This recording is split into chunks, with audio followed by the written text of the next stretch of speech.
let us hear the Word of God through the life of Miss Karina Pantig. Ayan, grabe nakaka-overwhelm po ang pagpapasalamat natin sa ating Panginoon. Ako po ay humihingi ng tulong kay Lord kanina. Lord, paano ko ibabahagi ang salita ng Diyos ng ilang minuto? Pero naniniwala po ako na makapangyarihan ang Sovereign Holy Spirit at lahat po tayo ay kakausapin ng ating Panginoon sa gabing ito. Bago po tayo mag-start, pwede po bang tawagin ko si LJ? Ayan, at si Althea para pangunahan po tayo sa Luke chapter 4, verse 18 to 19. Ayan, at ating sabayan po silang dalawa.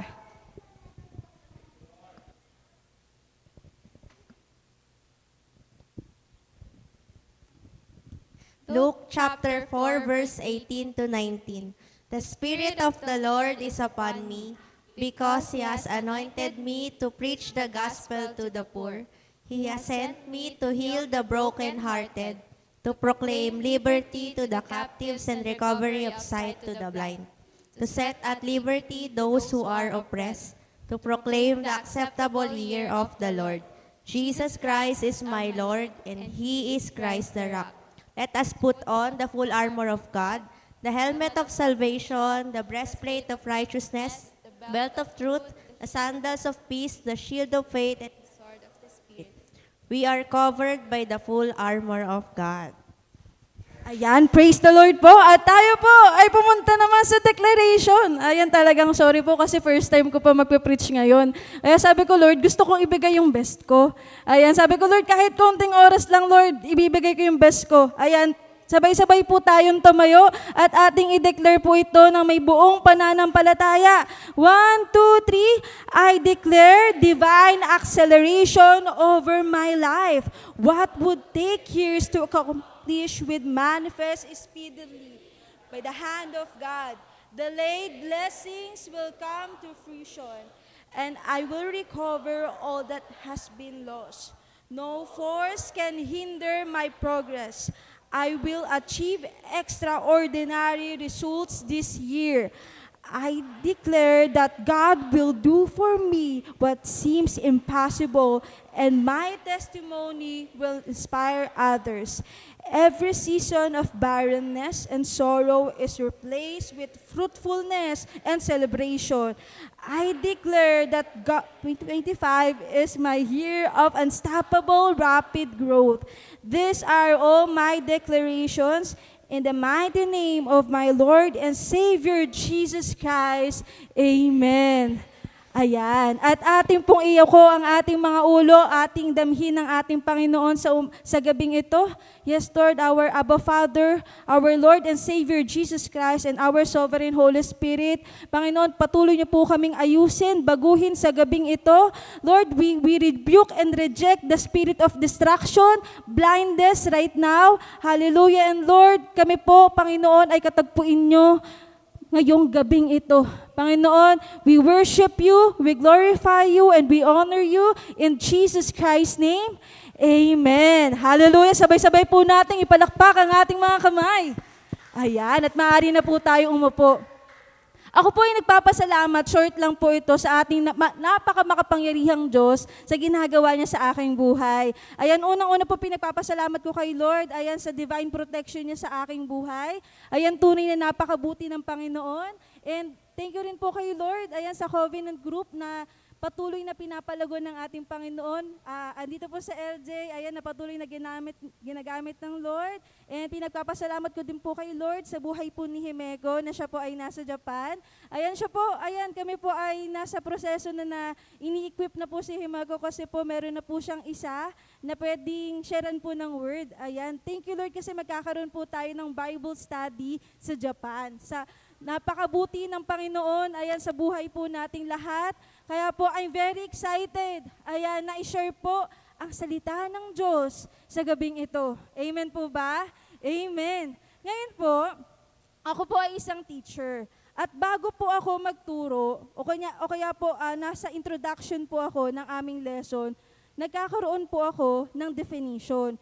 Ayan, next slide po tayo. Kapag po narinig natin ang salitang covenant group, ano po yung one word na pumapasok sa isipan po natin. Ayan. Meron po bang makapagbigay po ng sagot niya? Covenant group. Fellowship. Very good. Meron pa po ba bukod sa fellowship? Naku, parang discipleship. At last po, family. Worship, ayan. Lahat po ng yan, I believe, ay na-experience po natin sa covenant group na meron tayo. Kasi hindi po natin ibibigay yung salitang yan kung hindi po natin nararanasan ito sa ating mga buhay. Now, praise the Lord, kasi lahat po tayo ay patuloy na nasa part o tayo ay inaayos, pinapalago ng ating Panginoon sa pamamagitan ng covenant group. Ngayon po, let us define what is covenant group. Ayan. Covenant group, it is a small group of believers. Say amen po. Amen. Who commit to meeting regularly to seek God together and support one another in their spiritual journey. Kaya kung makita po natin, every Sunday, meron na pong bumibilog sa bandang likod, may bumibilog na po sa bandang gilid, meron naman po dito, Team Glow, Team Tall, Team Light, at may iba't iba pa po mga glow-glow o mga team-team po dyan. At Team Overcomer sa bandang likod din. Sorry po. Kung makikita po natin, alam na po natin yung sistema natin every Sunday na dapat after service, ay, meron akong covenant group. Na I believe sa covenant group, merong ginagawa ang Panginoon sa atin kapag tayo ay uma-attend ng covenant group. Alam niyo po, sa covenant group, dito po tayo lumalago lalo. Sa spiritual life ng buhay po natin. Kaya po, kung makikita po natin, meron doon tumatawa, meron dito nagiiyakan, meron dito nagsishare talagang maririnig mo pa yung testimony niya. Kasi nakikita natin kung paano kumikilos ang Diyos sa mga buhay po nila. May tanong po ako, what is the purpose of your covenant group? Ayan. Mag-meet lang po ba tayo after service at magkaroon ng sharing tungkol sa topic ng Sunday service natin? Magkamustahan lang po ba tayo? O attend lang tayo kasi wala tayong choice? Kasi ang kulit ni covenant leader, ang kulit ni covenant member kasi hindi ako ma-attend ng covenant group. Napapansin po natin, kapag ang isang first-timer ayaw umattend ng covenant group. Ayan. May second na tanong din po ako, who is the foundation of your covenant group? Sino ba ang foundation ng covenant group natin? Si Lord ba talaga? O baka tayo na? Baka nauubos na yung oras ng covenant group ninyo na nakafocus lang sa nangyayari sa buhay ng bawat isa sa atin. Baka imbis na si Lord ang pinag-uusapan natin, buhay na ng ibang tao yung pinag-uusapan natin. Sige po, let us evaluate ourselves right now. Si Lord ba ang naitataas o buhay ng ibang tao ang pinag-uusapan natin? Na dapat si Lord ang maitataas. Na dapat kapag tayo ay nagtetestimony, hindi tayo yung magaling. Magaling si Lord sa buhay natin. Next slide po tayo. The enemy's distraction will be so effective that we won't notice what's happening. Yes, palagi tayong uma-attend ng covenant group. Every Sunday, walang palya, nandiyan. Pero ano ba ang goal ng covenant group natin? Bakit nga ba tayo uma-attend dyan? Nag-aaksaya lang ba tayo ng oras? Ganito, kumilos ang dyablo sa buhay natin na akala natin wala siyang ginagawa, pero paunti-unti, dinidistract niya tayo. Alam niyo po, sa isang covenant group, kilala na natin ang bawat isa eh. Alam natin kung ano nangyayari sa buhay niyan. Nagiging komportable na tayo. To the point na, ay okay naman ang covenant group ko. O as a covenant leader po okay naman yung covenant group ko. Covenant member ko, okay naman si Meko, okay naman si LJ. Sige, parang walang problema. Pero ano ang pwedeng maging problema doon? Ano po kaya pwedeng maging problema doon? Nag-i-stay na lang ako sa 2 member ko. Okay? na nadidistract tayo, na baka nagiging komportable na lang tayo sa bawat isa. Every Sunday na lang si Rem yung nakikita ko. Every Sunday na lang si Nanay Lu, si Ate Cha, kabisado ko na to. Last 5 years ko dito sa Christ the Rock, sila ang kasama ko. Wala na bang ibang bago? Ngayon po, ano ba ang dapat na ginagawa ng Covenant Group? Next slide po tayo. Covenant Group exists to nurture faith, deepen relationships, promote service, and strengthen the church mission in the world. May goal tayo mga kapatid. Ano ang goal natin sa Covenant Group? Hindi lang para palakasin ang bawat isa sa atin, hindi para i-strengthen lang tayo, palakasin lang tayo, pero meron po tayong church mission. Pwede nyo po bang sabihin sa katabi ninyo, may gagawin ka? Amen. Kaya ka pinapalakas ni Lord ngayon, kaya ka inaayos ni Lord ngayon, kaya ka pinapadaan ni Lord sa problema mo na yan sa buhay mo, kasi may inaayos si Lord sa'yo. Kasi gagamitin ka ni Lord sa ministry na ipinagkatiwala sa atin ng Panginoon. Ang title po na pag-uusapan natin sa gabing ito ay The Power of a Covenant Group. The Power of a Covenant Group, na ako po mismo nakaranas ng kapangyarihan nung ito ay ginamit ng Panginoon para i-equip ako, at alam ko po may kanya-kanya tayong storya kapag pinag-usapan natin ang Covenant Group sa mga buhay natin. Puntahan po natin ang keywords po natin sa gabing ito. Dito po, iikot ang ating pag-uusapan ngayong gabing ito. Sabi po sa Matthew chapter 9, verse 35, Jesus went through all towns and villages, teaching in their synagogues, proclaiming the good news of the kingdom and healing every disease and sickness. Next slide po tayo. Next slide po tayo. Ayan. Verse 36, when he saw the crowds, he had compassion on them because they were harassed and helpless like sheep without a shepherd. Next slide po. Then he said to his disciple, the harvest is plentiful, but the workers are few. Ask the Lord of the harvest, therefore, to send out workers into his harvest field.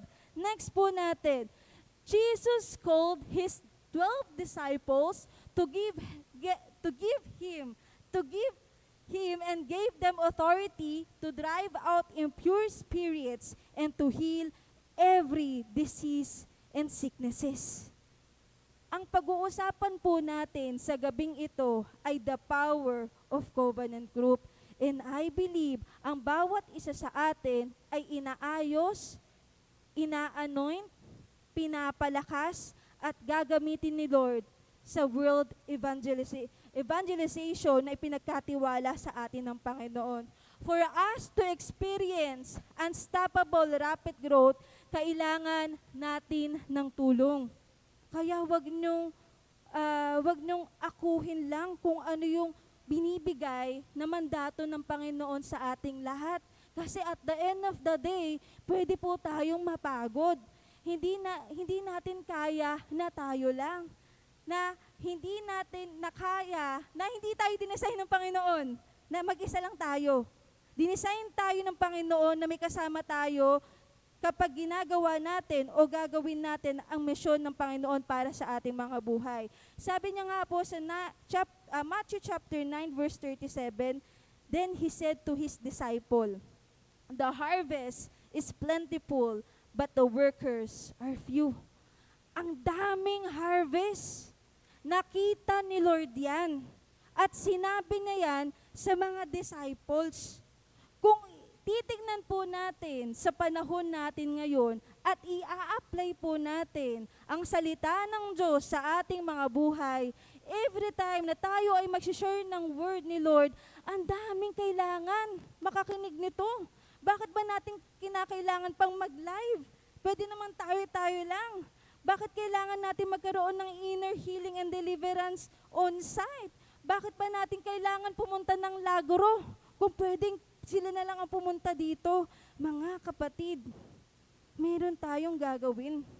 May pinapagawa ang Diyos sa buhay natin na hindi dapat natin inaako lang. Kaya nga po kanina sinabi ko sa inyo, wag tayong magstay lang sa kung sino ang kasama natin sa covenant group. Baka 2 years, yan yung nakikita mo sa covenant group na hanggang ngayon nakikita mo, siya pa din yung kasama mo. Okay po ba yun? Okay naman. Kasi nakikita natin lumalago siya sa pananampalataya kay Lord, pero nagiging komportable na tayo. Yan ang binibigay ng enemy sa atin. Maging komportable na lang tayo sa nakikita natin sa covenant group natin. Na dapat may one goal tayo. May goal tayo. Okay? Sabi nga po sa Galatians chapter 6 verse 2, carry each other's burden and in this way, you will fulfill the law of Christ. Kaya nga every time tayo nagkakaroon ng covenant group, nagsisharing tayo eh. Bibigay tayo ng mga saloobin natin, kung minsan nahihirapan tayo, kung minsan napapagod tayo. Pero ang ginagawa ng covenant group, ine-encourage ang bawat isa. Ganon ang ginagawa.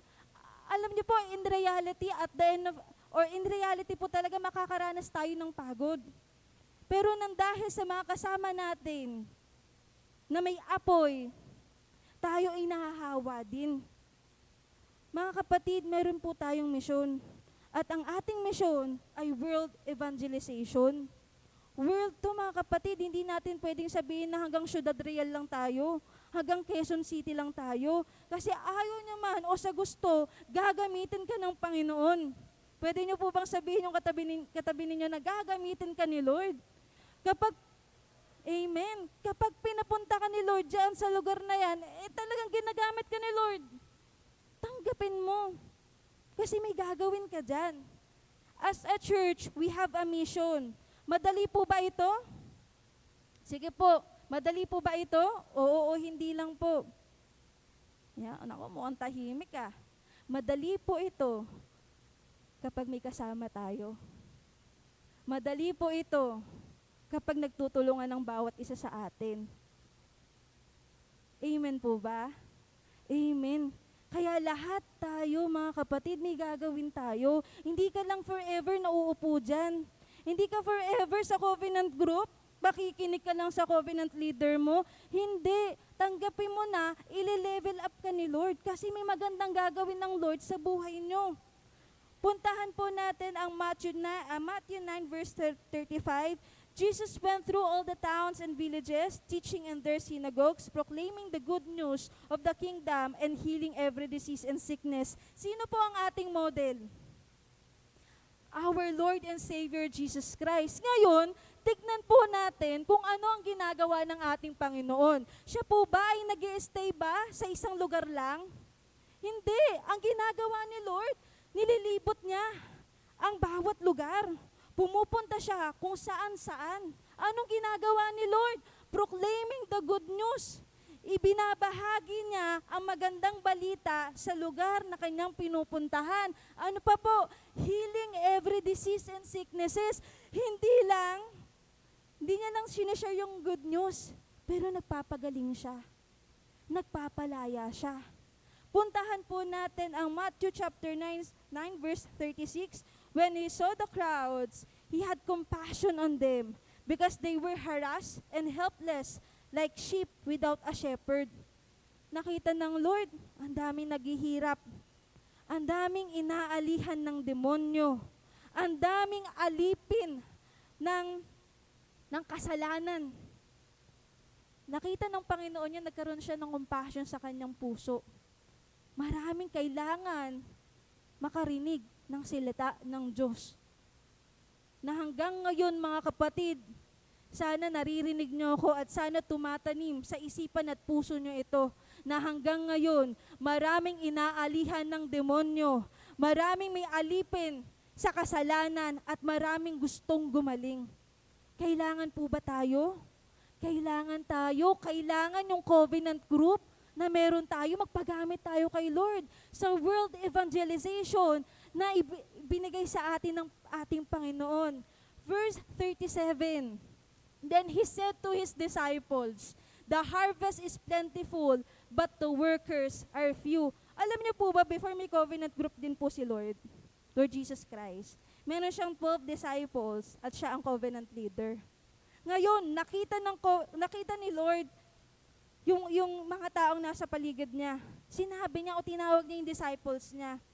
At sinabi ni Lord sa mga disciples niya, "The harvest is plentiful, but the workers are few." Ang tanong, mga kapatid, willing ka bang magpagamit? Willing ka bang magpagamit sa kaharian ng ating Panginoon? Mga kapatid, ang daming aanihin. Ang daming dapat bahagian ng salita ng Diyos. Ang daming dapat pagalingin, ang daming dapat palayain, kaya hindi natin kaya mag-isa lang tayo. Kailangan natin ng kasama. Praise the Lord kasi tinuruan tayo ng Panginoon ng asod. Praise the Lord kasi sila Daddy Bishop at Mami Rebsel talagang tinuturuan tayo to preach the gospel, heal the sick, deliver the captives. Mga kapatid, marami pong simbahan na ginagawa ang asod, pero hindi inaalaw ang iba na gawin ng asod. Kaya, nung nakita ko po yung simbahan na yun, praise the Lord. Kasi tayo ay tinuturuan ng ating Panginoon at nararanasan kung gaano makapangyarihang Diyos ang ating sinasamba. At ngayon, sa month po natin ngayon, tayo ay Grow in Covenant Group. Nakalagay pa po yan sa building blocks natin. Pang-4, pang-5, Covenant Group. Ano po ang Covenant Group natin? Ito po ay ang machinery. And naniniwala ako, mga kapatid, hindi ito in-instruct ng Panginoon para meron lang tayong masabing meron tayong machinery. Pinapalago tayo ng Panginoon dito kasi importante to. Importante na dapat makita natin kung ano ba ang importansya ng covenant group sa mga buhay natin. Puntahan po natin ang machinery. Ayan, last time, ito ay napasadahan na ni Daddy Bishop. Its importance stems from its ability to increase efficiency, save time and energy, and enable tasks that would otherwise be impossible or impractical for humans. Kaya kung tayo ay kikilos as a group, mas marami tayo magagawa. Kapag kikilos tayo as covenant group, magiging powerful po yun. Imagine ninyo, ang covenant group ninyo marunong mag-preach ng gospel, marunong gawin ng asod, talagang very committed kay Lord. Ano na pwedeng gawin ng grupo na yan sa world na meron tayo? Napakalaki ng potensyal ng bawat isa sa atin na dapat tinatanggap natin to mula sa ating Panginoon. Ngayon po, ating isa-isahin ang mga points ng power ng covenant group. Number 1 po, the power to evangelize. Power po ang covenant group na meron tayo. Hindi na lang po basta-basta yung covenant group na meron tayo. Kaya wag nating hahayaan na tayo ay 5 lang palagi every Sunday sa covenant group. Dapat may mga bagong mukha din po tayong nakikita sa covenant group na meron tayo. A covenant group, a small group of committed believers can be a powerful tool for spreading the gospel through authentic relationships and shared testimonies. The message of Jesus becomes visible and accessible to others. Mas maraming makakarinig ng salita ng Diyos kapag ipinagamit natin ang covenant group na meron tayo sa ating Panginoon. Imagine niyo po si Himeko, pupunta lang ng Japan, magpapagamit na kay Lord. Meron na nakilala mga tao doon sa Japan. At ngayon, last time po, umabot kami ng 3 hours sa covenant group namin. Kasi nagtatanong siya, "Karina, paano mag-share ng word ni Lord?" Kasi testimony ko yung sabi niya po, testimony ko yung ginagamit ko. May mga verses akong ginagamit, pero paano ba mag-share ng word of God? Alam niyo po yung pag nagsasabi siya sa akin, gigil na gigil. Talagang ready nang ibahagi ang salita ng Diyos. Ganun po dapat tayo. Dapat yung alab ng puso natin Sa tuwing tayo ay inaayos ng Panginoon, ine-empower ng Panginoon, ini-increase ng Panginoon ang anointing natin, dapat hindi lang sa atin yan. Dapat sinishare din natin yan. Alam niyo po, every time na nagpipray po ako ng youth, dinedeclare ko po sa kanila, Joshua anointing. Ito po yung anointing na nakuha ko sa asod. Na alam ko, ako ay magagamit ng Panginoon sa generation na ito, na dapat kayo din. Na every time ikaw usap at sineshare niyo yung hindi lang kabataan, yung mga kananayan natin dito, deklarahan ninyo na sila din ay gagamitin ng Panginoon sa ipanapagawa ng Panginoon sa ating lahat. Mga kapatid, hindi lang para sa atin ang world evangelization. Ito ay mandato ng Diyos sa atin lahat. Amen po. Amen. The purpose of our covenant group is to make disciples. Kaya tignan natin yung covenant group natin. Tayo ba ay nagme-make disciples? O baka tayo lang?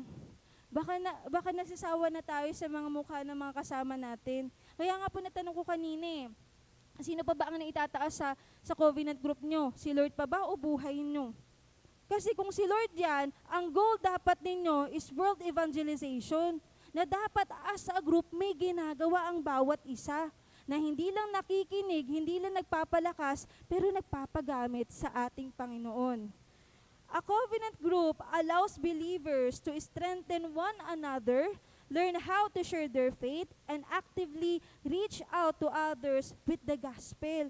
Ngayon, naku, hindi pa ako marunong mag-share ng word ni Lord, nahihiya pa ako. Dumaan po ako sa point ng yan. Ako po ay fruit ng prayer po ni Remilyn. Si Remilyn po ay kaklase ko nung grade 12 po. Then, hindi talaga kami close ni Remilyn.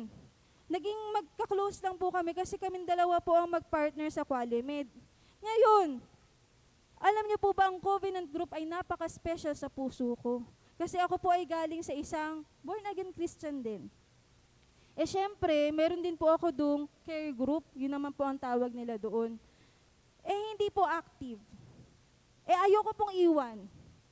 Ito po ang usapan namin dalawa ni Lord. Sige Lord, kasi po dumating sa point, ako pa po nag-aaya sa leader ko doon na magkaroon kami ng care group. Imagine po, member na po ang nag-aaya. Ngayon, sabi ko kay Lord, Lord, kapag ito umayaw ulit, magstay na ako ng Christ the Rock. Kasi feeling ko family na talaga eh. Hindi lang sa covenant group, pero pagdating sa ibang tao, kila Mama Rebsel, Daddy Bishop, at mga pastors po natin, at ibang mga kapatid natin dito, sabi ko parang pamilya dito ah. Meron pa po akong, hindi kasi may tayo dun sa kabilang church eh. Ngayon pang usapan namin ni Lord, kapag hindi pa natuloy ang covenant group namin, lilipat na talaga ako. Alam niyo po anong sagot ni Lord? Hindi natuloy. Kasi kung natuloy po yung wala po ako sa harapan ninyo ngayon. Praise the Lord. Kasi alam ko na ang covenant group, ang laki ng potential nito para marami tayong makamit, marami tayong ma-reach ng mga tao at madala natin sa church. Ma-equip natin at sila din ay gagamitin ng Panginoon to preach the gospel, to heal the sick, and to deliver the captives. Amen po. Number 2, the power to change lives. Ganyan ang ginagawa ng covenant group sa bawat isa sa atin. Sige nga po, evaluate natin yung sarili natin. Nung first day mong umattend sa covenant group mo ngayon, ganyan ka ba noon? Hindi, baka mahiyain pa din po, no? Ngayon ba, baka makapal na yung mukha, talagang magpapagamit na kay Lord. Na dati, iiyak agad. Ngayon, malakas na. Na dati, nasa gilid lang, hindi nagpapagamit kay Lord. Pero ngayon, nagpapagamit na kay Lord. Nakikita natin, paunti-unti, binabago tayo ng ating Panginoon at malaki po ang tulong ng covenant group kung sino ka ngayon. Amen po ba? Amen. When people come together in faith regularly, encouraging each other, praying and studying the Word, transformation happens. Lives are changed through accountability, healing, and spiritual growth. Kaya nga po yung covenant group na meron po kayo ngayon, accountable nyo po ang bawat isa. Huwag tayong papayag na nangihina hindi nag-church. Nakikita ko yung note sa messenger, puro pang down, negative. Nakikita ko yung post sa Facebook, ang daming rants. Ano problema nito? Na dapat tayo, as a covenant member or leader, agad-agad, tanungin natin, ipag-pray natin. Kasi ang buhay po natin, o binabago po tayo ni Lord, hindi isang beses lang. Araw-araw binabago tayo ng ating Panginoon. Sabi nga po dito sa Romans chapter 12 verse 2, do not conform to the pattern of this world, but be transformed by the renewing of your mind. Mga kapatid, paglabas natin ng church, hindi ko alam kung ano mga pagsubok ang mararanasan ninyo. Every Sunday, masaya tayo. Every Sunday, tayo ay talagang inaano ng Panginoon. Every Sunday, ang linis-linis natin. Pero pagdating ng Monday to Friday, kamusta ang relasyon natin sa ating Panginoon? Lahat ba na natututunan natin sa church, kay Lord, ay ginagawa natin? Doon magre-reflect kung paano tayo binabago ng ating Panginoon. Praise the Lord sa covenant group natin kasi ito po ay ginagamit ng ating Panginoon na maging instrumento upang baguhin ang buhay ng isang tao. Alam niyo po ba ang covenant group ay isa sa mga reason kung bakit ang church ay lumalago?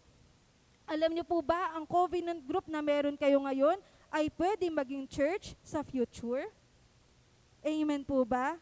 Ayan po ang binivision sa akin ng Panginoon ngayon. Yung covenant group na meron kayo ngayon, pwedeng maging church yan. Kaya yung covenant group ninyo, dapat hindi mawawalan ng goal yan. Na dapat ang bawat isa, yung desire ng puso natin, gawin natin yung ipinapagawa ng Panginoon sa ating mga buhay. Mga kapatid, normal makaranas ng pagsubok. May enemy, ano yun dyan? 10-10, sabi-sabi lang. Kaya nga tayo merong armor of God. Kasi every time po, every day tayo ay sinusubok ng dyablo. May kaaway. Hindi porket anak ka ng Diyos, lalagpasan ka lang ng dyablo. Gagawa yan ng paraan para hindi ka magamit sa mundong ito. Tandaan po natin yan. Next po natin, the covenant group will guide us into a deeper relationship with God. Yung covenant leader po natin, ipag-pray po natin yan. Kasi nilalaban po tayo niya sa panalangin. Yung mga covenant member natin, ipag-pray po natin yan. Kasi nilalaban po tayo niya sa panalangin. Bakit pa ulit-ulit umattend ka ng deliverance training, inner healing deliverance training? Umattend ka ng miracle night. Umattend ka ng Sunday service. Bakit ina-encourage tayong pumunta ng covenant retreat? Bakit every time pinipilit tayo, kinukulit tayo sa covenant discipleship meeting natin o equipping natin? Hindi ko alam kung si LJ na nandirindi na sa akin kasi every time talagang sinachat ko talaga si LJ, may equipping, pumasok ka na, nag-i-start na. Hindi ko alam kung si Hemeko din kung naririndi na ba sa akin.